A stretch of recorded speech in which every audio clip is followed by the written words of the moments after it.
6 heures du matin sur l'autoroute A1, l'autoroute du Nord. Un homme entre par la porte de service à 60 km de Paris. Il est dépanneur. C'est un coup de téléphone qu'il a sorti de son lit pour secourir une voiture en feu. Il s'appelle Francisco. Et comme souvent à cette heure-là, il fait froid. Moins 5 degrés.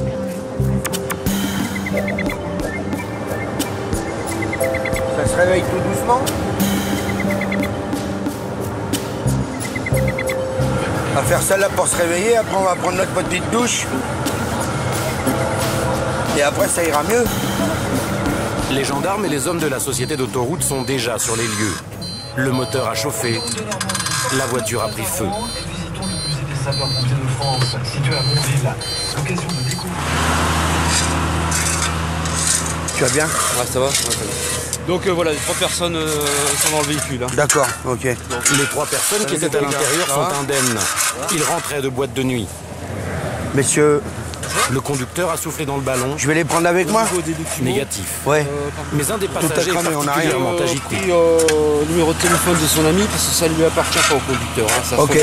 bon, par contre, ils sont au début, ils étaient un peu Chaud. On a failli mourir. 2 camions, ils ont failli nous faucher. Vous trouvez ça normal ou quoi? Non, sérieusement. Quand vous avez appelé? On a appelé le 118, le 17, le 15, le 18. Mais il n'y a personne qui nous a répondu. Francisco est familier de ce genre d'incident. Les naufragés de la route, C'est bon, je peux lever? ça le connaît. Sur sa section d'autoroute, il intervient une demi-douzaine de fois par jour. Et comme souvent le week-end, les clients ne sont pas faciles.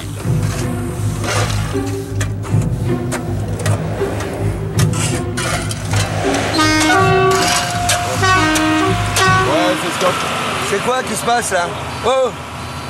Qu'est-ce qu'il y a? Oh, vous roulez là? Ouais, bah 2 secondes les gars, on finit. On travaille demain, monsieur. Je sais, mais on finit quand même. Attends, tu crois qu'on l'enlève comme ça? On est obligé d'attendre 2 secondes, hein? On est dans la merde. Francisco n'est pas rassuré. Ouais, on est dans la merde. Ouais, ça va pas aller cette histoire là. Genre, on envoie une patrouille pour t'escorter ou quoi? Ouais, là, parce que là, on va dans une station-service, c'est un peu compliqué. Hein. Voilà, ok. Je dirais, ça va pas le... Non, je crois que ça va pas le faire. Non. C'est bon, je peux lever, les gars?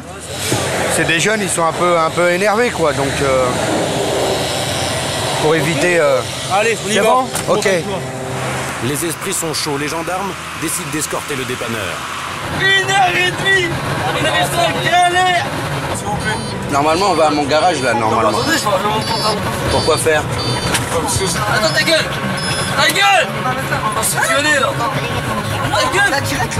Les jeunes fêtards veulent absolument rentrer chez eux. Merci. Mais Francisco a d'autres obligations. Eh, monsieur, Oui. vous avez un rendez-vous. À Senlis, à mon garage. Et après? Après, bah, il faut que vous vous arrangiez. Mais non, roulez tout droit. Non, non, je peux pas rouler tout droit. Là, je peux éteindre la caméra. Ah, mec, on lâche braque. On lâche. Non, non, monsieur, attendez, on va se calmer. Oh là, ça, c'est... Ah, je dévisse quelqu'un, oh là, ça... Allez, pose ça. Ah, je dévisse quelqu'un. Oh là, je dévisse quelqu'un. Ah, je vais te dévisser, moi. Eh, écoute. Non, viens, tout ça, je Oh, vais cramer. écoute, vas-y, on est en train de perdre du temps, là. Arrête, 2 secondes, arrête. Là, sérieusement, allez. Non, là, faut que je rentre chez moi, là, ça va. Francisco est dépanneur agréé de l'autoroute. C'est au garage qu'il doit ramener la voiture Faites attention en descendant, les gars. et voir comment rapatrier ses occupants. Les gendarmes sont venus jusqu'ici. Dès l'arrivée, c'est agité. Un chocolat renversé. Laisse tomber, oh. Laisse tomber. Assis-toi, reste tranquille. La pompiste défend son territoire. Qu'est-ce que vous avez appris là derrière le comptoir? Oui, madame. Attendez, c'était derrière le comptoir. Non, sérieusement, c'est... Allô, oui. C'est un menteur, madame, c'était là. Non, franchement... Ouais, une Renault Laguna, ouais. Brûlée. Il n'y a plus de couleur, elle est brûlée complètement, intégrale. Vous essayez de faire vite pour le taxi, s'il vous plaît, parce que c'est des personnes qui sont assez fatiguées et ils aimeraient bien rentrer à la maison. Au revoir. Donc, le taxi, 30 minutes maximum. Direction Noyon. et vous aurez rien à régler au taxi. Hein. Ok? D'accord. Bonne nouvelle pour Allez, tout le les monde. Au revoir, messieurs. L'assurance prend en Salut, les charge le petits gars. remorquage et le rapatriement des passagers Vous voulez un petit café, les gars? en taxi. Non, ouais, je veux un café, moi, un chocolat. Ouais, mais tu le fous pas par terre. Non, je veux un chocolat. Bon. S'il te plaît. Je veux un chocolat, merci monsieur. Voilà. Francisco est dépanneur depuis 15 ans. Il ne se laisse pas impressionner. Il faut pas se laisser faire, parce que si on se laisse trop faire, après ça monte, ça monte, ça monte, il n'y a pas de limite. Arrivé à un moment, vous avez vu, on est arrivé, il y avait un chocolat par terre. Personne ne dit rien, il faut pas dire justement, c'est « Oh, t'as vu ce que tu fais, t'es dans un local public, machin ». Et on se met quand même, il y a un rapport, hein. Au départ, c'est un rapport de force quand même, un petit peu mental, mais de force. Et ben ça va, les jeunes, ils comprennent quand même, dans l'ensemble. Allez, venez les gars. Au revoir madame. Bon, rentrez bien, hein, les gars. Bon, bah merci. Allez. Pas de soucis, Laurent. Ah, merci. Eh, tu déconnes pas, hein, toi, hein. Eh, la vérité, hein. Vous avez rien dans la caisse. Arrête tes conneries. 2 heures après la panne, le dépanneur est devenu presque copain avec les jeunes. Salut. Passation de galère. C'est pas passation de pouvoir, c'est passation de galère. Je vais refiler au taxi. Ah ouais, malheureusement, c'est... Bon, ça va, ils sont calmes, là, quand même. Ils ont fini par se calmer. Aujourd'hui, pas de drame. Le parking derrière le garage témoigne que parfois, c'est beaucoup plus grave. Tout ce qui est là, c'est suite à des accidents, alors plus ou moins graves, bien sûr. On a des... La Clio qui est là, par exemple, telle qu'elle est là, elle n'a jamais été découpée par un pompier. Hein. C'est l'accident qui l'a découpée complète. 3 morts. 3 jeunes qui revenaient de Belgique. Bon, un petit coup de plateau.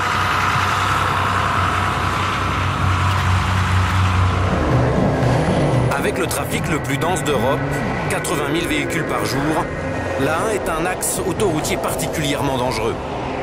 Le moindre grain de sable peut le perturber et créer le danger. Et ça, c'est l'affaire du patrouilleur, dans cette camionnette jaune. Sébastien fait les 3-8, à l'affût du moindre débris ou objet encombrant la chaussée. Il y a un enjoliveur là-bas, sur le mur là, en béton là. Avec le passage des camions, ce banal enjoliveur peut s'envoler et provoquer une catastrophe. Dis donc, je vais traverser, je vais aller ramasser un enjoliveur qui se trouve au 70 plus 700 Paris-Lille. Pour Sébastien, pas question de traverser sans avoir prévenu le PC de l'autoroute. Traverser, ça reste ce qu'il y a personnellement hein, de plus délicat quoi. Bon après, tout dépend du trafic hein. Attention, si vous êtes sur la en direction de Lille, il y a un enjoliveur sur la... 5 minutes plus tard, l'info est passée à la radio. Donc là, c'est confirmé, donc je vais traverser. À bord du kilomètre... Donc je sais que c'est confirmé à la radio et confirmé sur mes panneaux.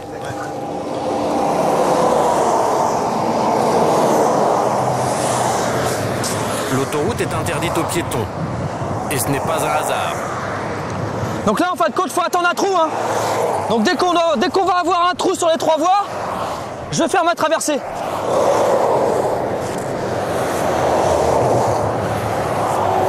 À 130 km/h, un véhicule met plus de 100 mètres pour s'arrêter.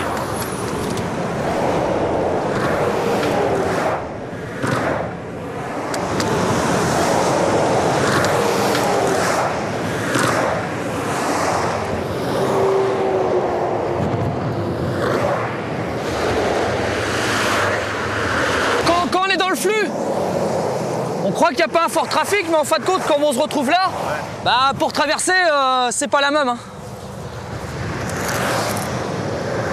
La camionnette de Sébastien paraît loin. Le retour est plus délicat. Maintenant.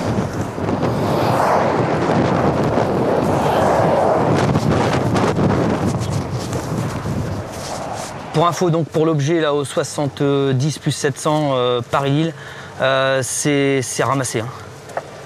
Ok, merci. Rien que pour dégager un morceau de plastique, il lui a fallu plus de 10 minutes. C'est du pneu, c'est des enjoliveurs, c'est bon, c'est de tout, hein, mais c'est vrai que la plupart du temps, c'est par rapport à une vis, c'est pas grand-chose, quoi. Vous avez eu des frayeurs parfois? Des frayeurs? En traversant? Non, parce que au début, quand vous arrivez dans la société, qu'on vous dit bon, votre job ça va être ça, ouais, quelque part, ouais, c'est effrayant. Sébastien a commencé au péage avant de devenir patrouilleur. Il est payé 2000 € net sans prime de risque. Et pourtant son job n'est pas sans danger. Il y a 6 mois, Denis, un patrouilleur, a été percuté par une voiture alors qu'il traversait pour récupérer un pneu éclaté. Il avait 47 ans et 2 enfants. Comme Sébastien. Je sais que j'ai un métier dangereux. Mon épouse aussi, mais bon, je fais en sorte de rentrer tous les soirs à la maison. Le danger est partout, même quand on ne l'attend pas. Senlis, peloton de gendarmerie de l'autoroute. On y va? Allez, go. Le lieutenant Greneige commande 38 hommes, affectés à surveiller 50 km de voies entre le péage de Senlis et la ville de Roy. Aujourd'hui, le lieutenant est de permanence, ce qu'on appelle d'intervention. Là, on va sur un bus en panne, un bus chargé de personnes. Les passagers sont forcément en danger puisque le bus doit se trouver sur la bande d'arrêt d'urgence. Surtout, vous n'allez pas sur les voies. Vous restez soit avec moi, soit avec le gendarme Ponche. Et surtout, vous regardez la circulation. D'accord? Ils sont tous rendus là-bas. Il reste qui, là? D'accord? Et la dame, là, c'est qui? Les hommes de la société d'autoroute, les premiers sur les lieux, ont mis les passagers du bus à l'abri. Les touristes hollandais ont été mis à l'écart grâce à une ouverture dans la clôture. Vous restez ici? Vous assurez que personne ne rentre sur le domaine autoroutier. Ils n'ont pas le choix. D'accord? Un voyage qui commence mal. En fait, c'est un passage qu'on utilise lorsqu'il y a des animaux, des chevreuils, etc., qui viennent sur le secteur. On ouvre ça et puis on essaye de rabattre les animaux pour les faire sortir.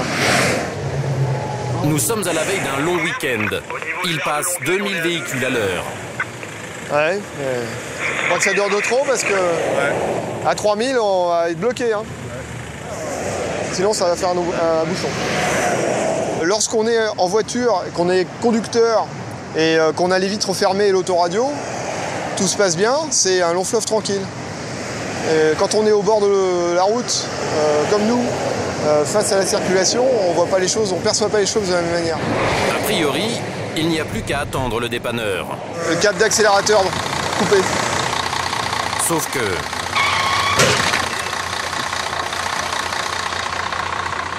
le ralentissement a provoqué un accident. La voiture rouge a percuté celle qui la précédait, à 10 mètres du bus en panne. Le personnel de l'autoroute se précipite sur la chaussée pour déblayer et éviter d'autres accrochages. Le lieutenant essaye de contenir le flux de voitures, aidé par un poids lourd qui ralentit. Tout cela sans un mot.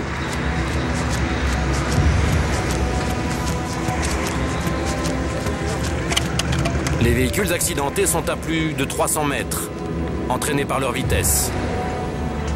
Le choc a eu lieu à environ 100 km/h.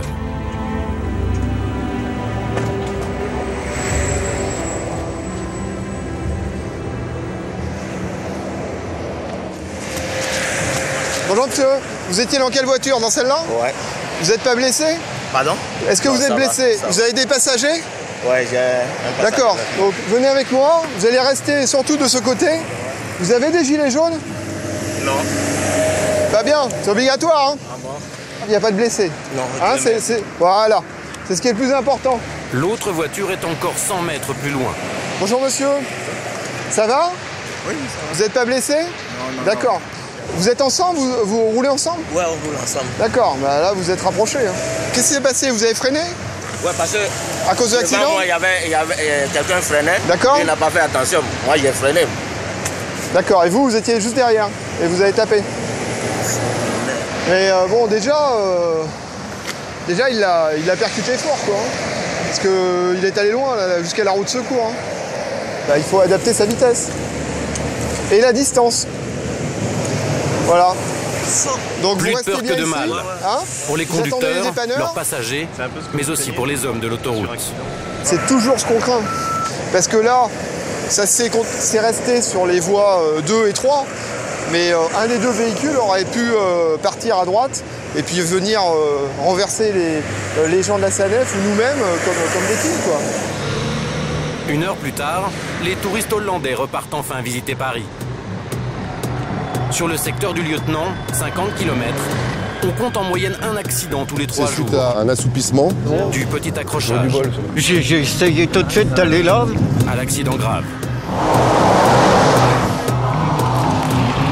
Bon, l'important, c'est que vous soyez en bon état de santé et la voiture, vous y pensez pas. Cette année, il y a eu 6 morts sur cette portion de bitume. Pour les gendarmes, c'est loin d'être le quotidien, mais impossible de ne pas y penser quand ils se rendent sur un accident. On a toute la route pour imaginer la situation qu'on peut rencontrer. Alors on imagine toujours le pire, parce que c'est toujours comme ça, c'est humain. À partir du moment où on est préparé à la situation, on met des barrières psychologiques qui permettent d'agir avec calme et sang-froid. Cette voiture a fait un tonneau à 130 km/h. Le conducteur, il est dedans? Le monsieur, il est là, le conducteur. Ah d'accord. Ça va, monsieur? Ouais. D'accord, très bien. Miracle, le conducteur est juste un peu ébouriffé. Il s'en sort bien. Hein. C'est vrai que quand on arrive et qu'on voit ça... Alors pour prévenir les accidents, les gendarmes multiplient les opérations de sécurité, parfois même en hélicoptère. Dans leur ligne de mire, toute une série de comportements dangereux, dont l'autoroute est familière. Distance de sécurité non respectée, téléphone au volant, dépassement périlleux. L'objectif est autant la dissuasion que la répression. Les gens observent l'environnement autoroutier, les passagers des véhicules en particulier, et le fait qu'un hélicoptère survole l'autoroute, ça doit éveiller leur curiosité et ils doivent se dire attention, on est surveillé du ciel. Donc on n'est pas du tout dans un jeu, on est dans une opération de sécurité routière où l'intérêt c'est à la fois d'être vu par ceux qui sont sensibles à la prévention, mais de réprimer ceux qui comprendraient pas notre action. Et du ciel, les gendarmes surveillent particulièrement les poids lourds. L'autoroute du Nord est un axe important de transport de marchandises entre l'Europe du Nord et la France. Citerne, tracteur rouge. Distance. Il démarre du péage là. Et là il arrive, il démarre du péage. Ce camion rouge roulait trop près de son voisin. Il a été repéré par l'hélico. Le comité d'accueil est au péage.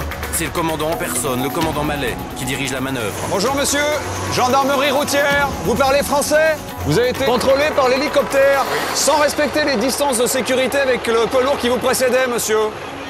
Montrez-moi votre permis de conduire et les papiers du véhicule, s'il vous plaît. Mais ce jour-là, il y a plus grave. L'hélico vient de repérer des bus à la conduite particulièrement risquée. Bon là, regarde, on a 2 bus là. 2 bus qui suivent le camion. Là, regarde un peu là. Ah là c'est bien. Là, les 2 bus. Le deuxième bus, comment il est près de l'autre. Les 2 bus là sont... faut pas déconner quand même. Là si ça freine, les bus, ça se trouve, ces bus sont chargés d'enfants. Ils se suivent à moins de 10 mètres l'un de l'autre. En cas de freinage brusque, c'est la catastrophe. C'est des professionnels de la route. Bon. India, ici hélicoptère. Comment ça on va vous envoyer 2 bus. De toute façon, on va l'accompagner jusqu'au péage. Hein. Ah ouais. Alors le danger, on le connaît, on est d'autant plus sensible avec les autobus. Qui a un peu plus de 2 ans, on a constaté un accident avec un bus qui a percuté l'arrière d'un camion où il y a eu plusieurs morts et plusieurs dizaines de blessés. C'est un drame terrible et on n'a vraiment pas envie de le revivre. Golf Mike 34. Ouais, il arrive là. Hein. Attention, il passe sur la droite de la plateforme. Ah ouais, il arrive juste derrière le camion. Non-respect des distances de sécurité, c'est 90 € payables immédiatement, sinon le bus est immobilisé. Ouais. Mais le chauffeur du bus, un Anglais, n'est visiblement pas décidé à payer la contravention.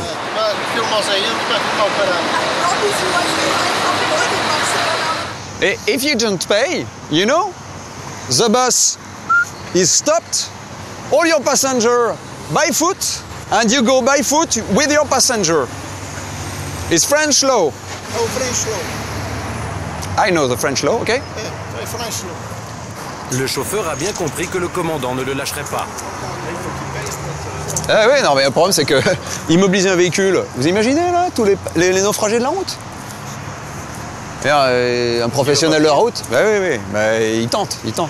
Monsieur, il voulait pas payer, donc... 5 minutes. il était prêt à vous laisser sur le carreau parce que sinon le bus il est immobilisé là. You go with the gendarme, please. L'homme accepte finalement d'être emmené à un distributeur pour chercher l'argent en liquide. Avec la patience, ils se disent que, je sais pas, dans d'autres pays, peut-être qu'ils craquent et disent laissez passer. Ah, nous, le problème, c'est qu'on n'est pas des marchands de tapis. Hein.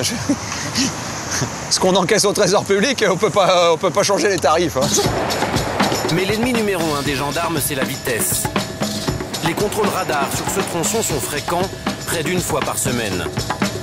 L'autoroute est très fréquentée par des conducteurs étrangers. Ils ne craignent pas de perdre des points sur leur permis de conduire.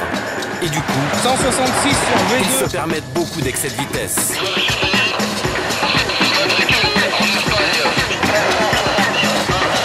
Pas de chance pour cette jeune Espagnole, contrôlée à 170 km/h. If you want to go now, you must pay 90 €. And you go.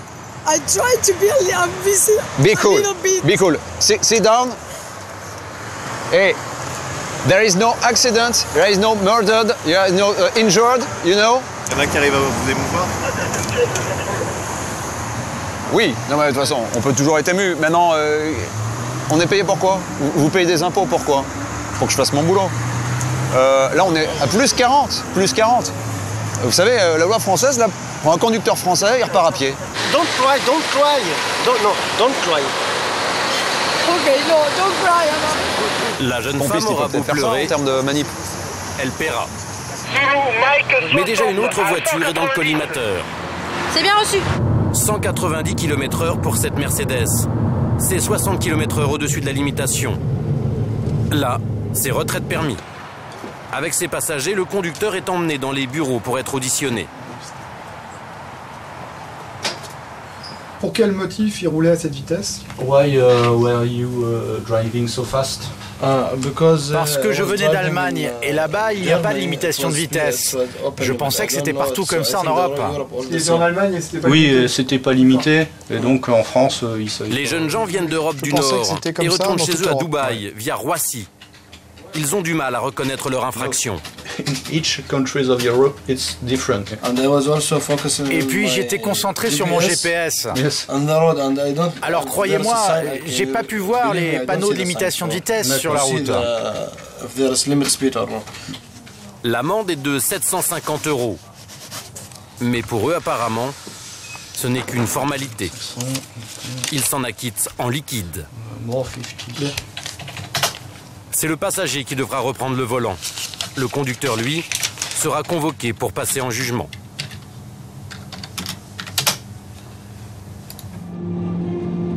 « 6 heures du matin. Les gendarmes se sont levés tôt pour accueillir ceux qui ne sont pas encore couchés. Le lieutenant aime bien surprendre les usagers et varier les heures de contrôle. Et donc, zone de contrôle de part et d'autre. Aujourd'hui, c'est stupéfiant. Cette autoroute arrive directement de Belgique, un pays particulièrement prisé des Français le week-end. On s'est rendu compte qu'il y avait un certain nombre de gens qui allaient au Benelux pour passer la soirée et qui revenaient donc déjà fatigués d'une part et d'autre part parfois sous l'emprise de l'alcool et des stupéfiants. Mais comment C'est bon, détecter c'est les parti. conducteurs susceptibles d'avoir consommé des substances illicites? Ouais, le premier véhicule là, qui est face à moi, on va le prendre. Bonjour, vous garez à gauche monsieur s'il vous plaît. Bonjour À monsieur. entendre le lieutenant, Vous arrêtez le rien moteur, de s'il vous plus plaît simple. Vous revenez de soirée? D'accord. Il apparaît-il sa recette? C'est le flair du gendarme, hein. Il y a le flair du douanier mais aussi celui du gendarme. On regarde l'attitude des gens, leur façon de se comporter et en fonction de ça on détermine si on procède au contrôle ou pas. Évidemment la manière dont ils roulent mais aussi la manière dont ils nous regardent, la manière dont ils se comportent en général. Un peu plus loin, 2 automobilistes ont été conduits au chaud pour y subir un test de salive. C'est la nouvelle arme anti-stup. L'équivalent de l'alcotest pour les drogues. C'est quel genre de stupéfiant qui est contrôlé? Alors, le test fait à la fois cocaïne, héroïne, amphétamine et THC, c'est-à-dire cannabis. C'est un test salivaire.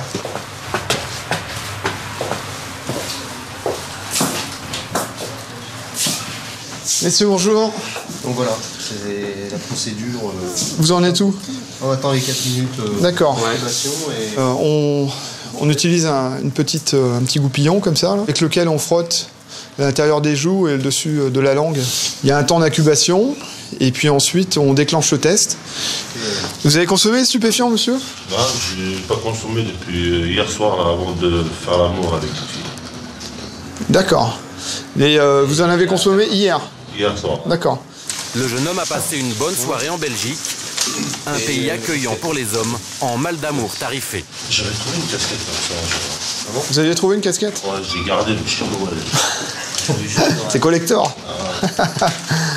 Bon, moi je préfère les gendarmes. Franchement, c'est pas pour les gendarmes. C'est gentil. Dites pas ça parce qu'il y a la télévision avec nous. Hein. Non, non, c'est pas pour c'est pas que je suis un suceur de bite. Je vous dis parce que... Le rapport est différent. No comment.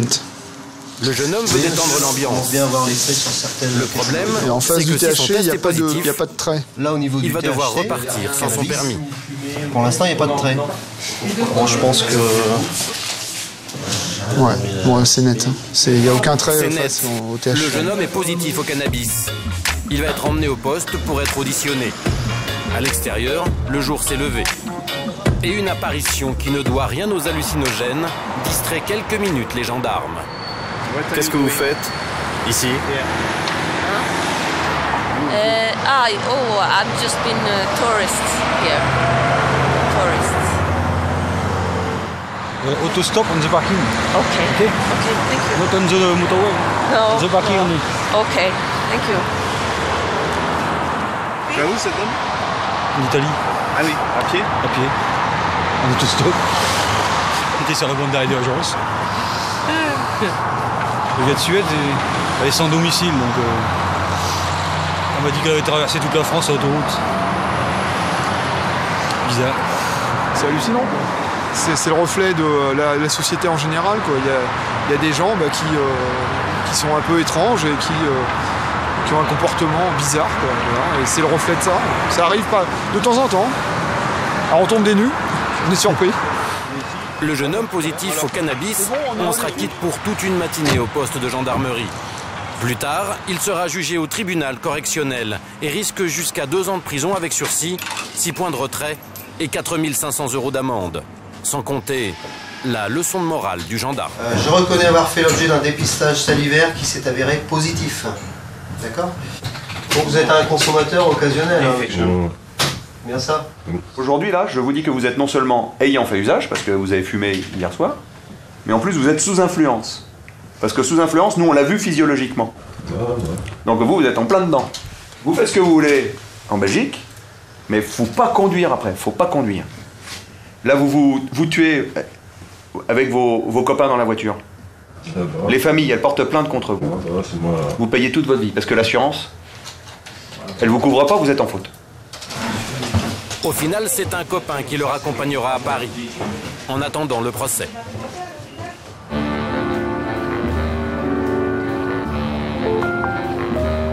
Sébastien le patrouilleur fait aujourd'hui la nuit.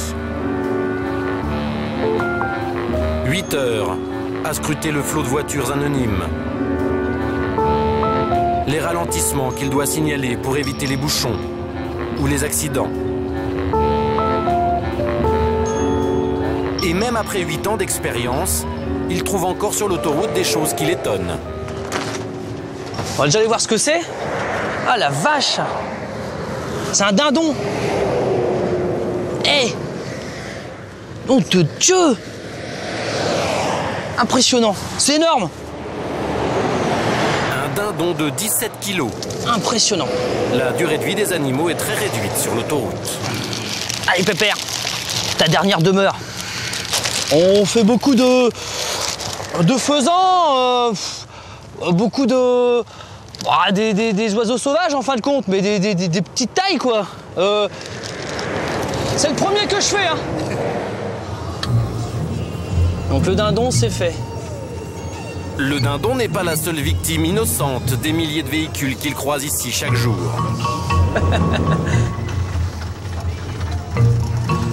On va aller mettre notre dindon au frais. La société d'autoroute a même investi dans un drôle de petit cimetière. Alors ça, c'est le congèle. C'est là. Alors nous avons un renard du 9-11. Pareil, un renard. Alors qu'est-ce qu'on a d'autre? Un sanglier quand même. Hein. Un sanglier, un chien. Bon, le chien, c'est pas très très bon. Un lapin. Oh. Donc ça va où après? Ça va être récupéré en fin de compte par une société qui récupère les animaux morts, quoi. Et puis qui sont brûlés en fin de compte. Hein. Patrouilleur en PC? Il faut déjà repartir. Il doit toujours y avoir un patrouilleur sur les voies. Ouais, bonsoir. Bon, début de patrouille, hein, secteur sud. Le PC au péage de Senlis, c'est le centre névralgique de cette section d'autoroute. Vous voulez un garagiste pour la batterie? Where do you transport? C'est par ici que passent toutes les informations. D'accord, bah je vous remercie, je vais envoyer quelqu'un tout de suite. Merci. Accident. Je vous envoie ça bouchon. tout de suite, il sera là d'ici une demi-heure, 3/4 d'heure. Par contre, vous restez bien à l'extérieur du véhicule et vous mettez derrière les glissières de sécurité. Oui, mais je vous envoie quelqu'un de la SANEF aussi pour vous protéger. Objet ou personne sur la voie. Des caméras filment en permanence le trafic dans les tunnels. Si un véhicule s'arrête plus de 30 secondes, un système d'alerte se met automatiquement en marche. Sur cet écran, un poids lourd s'arrête sur la bande d'arrêt d'urgence. Il dégage de la fumée. L'endroit est sensible, juste avant le tunnel, sous les pistes de Roissy. Ouais, en Paris-Lille, juste avant les pistes, dégagement de fumée sur un poids lourd. Toi, t'as visuel sur lui avec des caméras là? Sur BU, juste avant les pistes. Ok, d'accord, je vais voir. Mais à l'arrivée de Sébastien, le camion ne fume plus. Ouais, donc il est là. Première vue, il n'y a pas vraiment de dégagement de fumée. Reste que le véhicule est à moitié sur la voie. C'est un danger qu'il faut écarter au plus tôt. Problème? Il reste aussi une barrière, la langue. Je comprends rien. C'est quoi le problème? Problème mécanico-camion? Moteur? Ça? Caput? T'es assistance? Musico. Allô, je suis donc la sécurité d'autoroute de l'autoroute A1. En moins d'une demi-heure, le patrouilleur a réglé l'affaire. Bonne soirée à toi. Bye. Mais Sébastien n'en a pas fini avec les poids lourds. Cette section d'autoroute est totalement saturée, au point que les camions ne peuvent même pas respecter la loi. Quand il leur faut faire la pause obligatoire, impossible de trouver de la place. Les parkings ne sont pas assez grands et ils sont pleins à craquer. Certains chauffeurs sont obligés de s'arrêter et dormir sur la bande d'arrêt d'urgence. Sébastien a mission de les faire dégager à l'amiable. Ouais, il doit faire sa pause. Il doit faire une coupure. Bonsoir monsieur. Oui. Vous êtes en coupure? Ouais, c'est ça? C'était plein au-dessus, alors je me suis mis... C'est rare que je me mets là, mais par obligation, parce qu'après c'est le PV, alors... Ben alors les parkings après sur Paris, saturé. Bon, il n'y a pas de souci monsieur, bonne soirée. Bonne route. Oui, merci. Allez, au revoir. Le paradoxe, c'est de renvoyer les chauffeurs sur la route. C'est les empêcher de se reposer et leur faire courir le risque d'une amende. Parce qu'il doit faire sa pause. Ils ont des coupures, en fin de compte ils ont des coupures, donc c'est des gens qui sont obligés de s'arrêter. S'il se fait serrer un peu plus loin, c'est pour sa pomme quoi. Donc il n'y a pas le choix. Les 20 000 poids lourds qui passent ici chaque jour, c'est le talon d'Achille de l'autoroute. Une grande partie des chauffeurs sont étrangers et viennent de très loin. Ils font de longs trajets et prennent beaucoup de risques. La gendarmerie est particulièrement à cheval sur les temps de repos des conducteurs. Leur non-respect entraîne la fatigue et cause beaucoup d'accidents. Contrôle. Ce chauffeur est ukrainien. Licence communautaire, européenne licence, licencia. Ah, licence. Voilà. Avec cette clé-là, on prélève les données relatives au camion et relatives au chauffeur. C'est-à-dire tout ce qui est vitesse et tout ce qui est temps de conduite et de repos du chauffeur. Cette clé USB révèle tout de la vie du camion depuis un mois. Comme une boîte noire. Fini les vieux disques. Le rouge, ce sont des temps de conduite et le bleu, c'est des temps de travail. C'est-à-dire, par exemple, quand il charge son camion ou qu'il le décharge. Le vert est en repos. Donc là, ça nous compte une infraction de 5e classe, c'est-à-dire un montant de 750 €, pour la raison qu'il n'a pas pris un repos journalier suffisant. Bon, maintenant, il va falloir lui expliquer. Vous venez avec moi, s'il vous plaît. 11 h ou... Le chauffeur va devoir payer 750 € d'amende. Plus 9 heures. Mais expliquer la législation européenne à un Ukrainien qui travaille de surcroît pour une société portugaise. Pas facile. Appelle le boss. Patron, parlez français? Oui. Les gendarmes ont l'habitude des chauffeurs venus des pays de l'Est. Mais l'exercice va prendre tout l'après-midi. Logiquement, c'est le patron qui règle, mais il y a des patrons qui disent aux chauffeurs je veux rien savoir, si jamais tu as des infractions, ben, c'est à toi de les régler. Plus certains patrons qui disent faut que tu roules, faut que tu roules. Peu importe ce qui se passe, et s'ils ont 50 camions qui roulent et qu'un se fait contrôler, il a même 10 000 € d'amende, s'il y en a 49 qui roulent comme ça, ben, ils sont malgré tout gagnants, quoi. Il faut faire appel à une traductrice, puis négocier avec la société du camionneur au Portugal. Français? Allô? Bonjour. Vous parlez bien français? Il n'est pas loin de 18 h quand une panne de lumière vient interrompre la procédure des gendarmes. Heureusement que l'ordinateur n'est pas en panne. Le reste de la procédure se fera à la torche. Faut le combiner 2 secondes, madame. L'occasion pour le commandant de nous montrer les risques que font courir les poids lourds quand ils sont au bout du rouleau. C'était la fin du mois de juillet.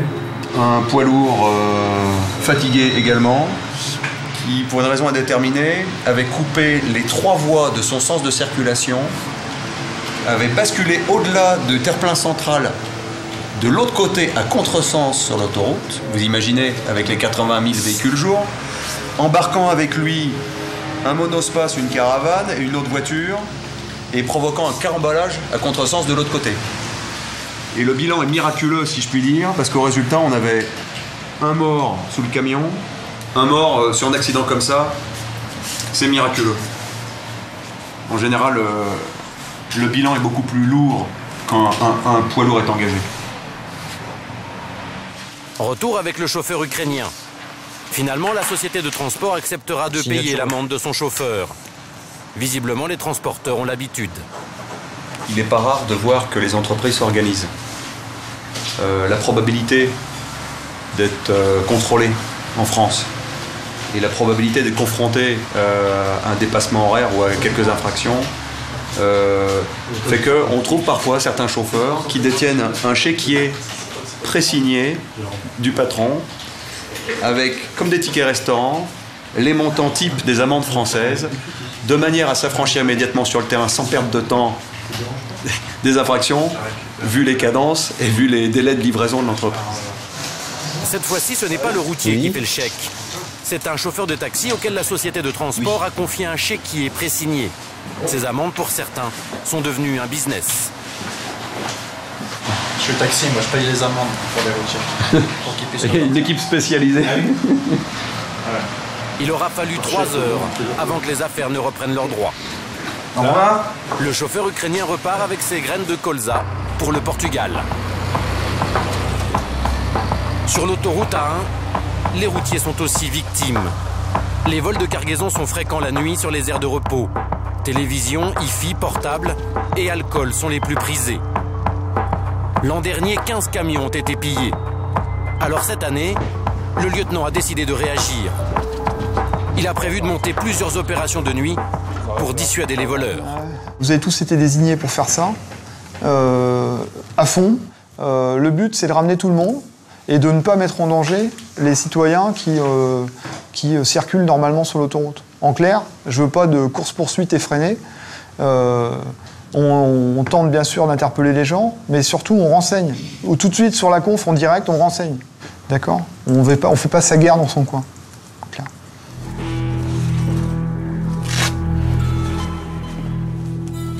Le JD, c'est obligatoire la nuit? Non seulement c'est une obligation, mais c'est la prudence qui nous conduit à porter un gilet pare-balles. On peut aussi tomber sur des gens qui sont chevronnés, qui sont armés, dangereux. Mais les plans du lieutenant vont être perturbés par un appel. Putain, on part! Vite! Action! Allez! Une patrouille a croisé un véhicule recherché. On est sur un véhicule qui est une Audi break noire. C'est un véhicule faussement immatriculé qui a été vu sur un vol de fret sur l'autoroute il y a environ une semaine. Bon, là, le véhicule a été repéré par une de nos patrouilles. Il a été suivi jusqu'à Fleurine et à Fleurine, première à gauche. La voiture poursuivie est sortie de l'autoroute. 3 voitures de gendarmerie se croisent dans le petit village de Fleurine. Il est là.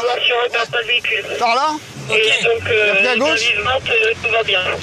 Ah, il a pris à gauche dans la forêt. Un automobiliste a indiqué qu'il avait pris à gauche dans la forêt. On est dans la forêt. Donc on continue et quand on va arriver à Verneuil, on va faire demi-tour et revenir sur Fleurine si on n'a rien vu. Le lieutenant ne veut pas s'éloigner de son secteur. Le signalement du fugitif est donné au département limitrophe. Ok, on va faire demi-tour. Parce que là, il y a trop de voies. On va se concentrer sur Fleurine. Si ça se trouve, il s'est posé à Fleurine. Pas de grosses berlines noires de ce côté. On les a perdus.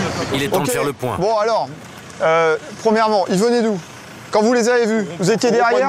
D'accord, au point de Meaux. Derrière eux. D'accord. Je demande à... Vous veniez du PA? Affirmatif. D'accord. Vous partez sur l'Inter. Ok. Je demande à Magadou, je fais, c'est pas la plaque qu'on recherche. D'accord. Ok, vous nous appelez. Ok, là vous commencez à le suivre. Tranquille. Là ils nous ont vus, on en met D'accord. les... Et vous amène ici. Donc là vous le suivez, il prend là. Ouais. Mais sur la route, on a tout éteint.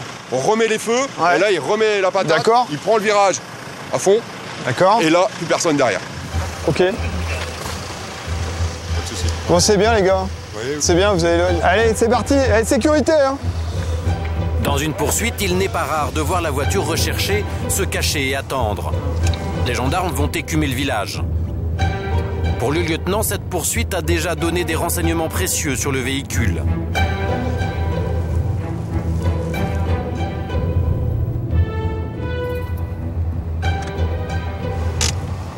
Ils ont roulé juste derrière à 2 reprises. Donc ils ont vraiment bien vu la plaque. Vitre teintée aussi. Allez, ils ont vu quelques détails sur le véhicule. Et ils allaient nous faire du fret, quoi. Mais au bout d'un long moment, il faut se rendre à l'évidence. On enlève le dispo parce que ça fait 1 heure. Donc là, il y a peu de chances qu'on les revoie ici. Mais ce n'est que partie remise. Sur l'autoroute, tout le monde se croise. Sébastien, le patrouilleur, a déjà rencontré l'Audi noir sur les parkings de son secteur. En train de vider un camion, ses occupants lui ont clairement fait comprendre de poursuivre sa route. Ça sera un break noir de marque étrangère avec plusieurs individus dedans. Donc moi personnellement, ça m'est déjà arrivé de les croiser. Bon, j'avais senti une agression, des gens agressifs quoi. C'est clair que c'est des gens, c'est pas leur première fois quoi. Ça se voit qu'ils ont une expérience de ce genre de fête quoi. Le vol de fret, c'est leur truc apparemment quoi. Donc on se fait tout petit, 2 heures et une averse plus tard, retour avec les gendarmes. Le lieutenant continue sa ronde. Quand soudain...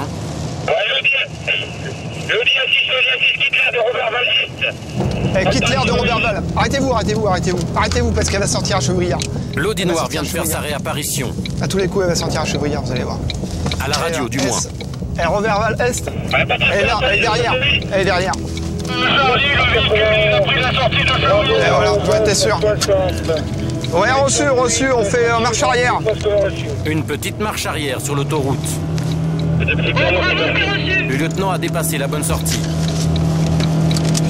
Ouais, véhicule AC signalé tout à l'heure était sur l'autoroute et est sorti à Chevrières. La poursuite reprend.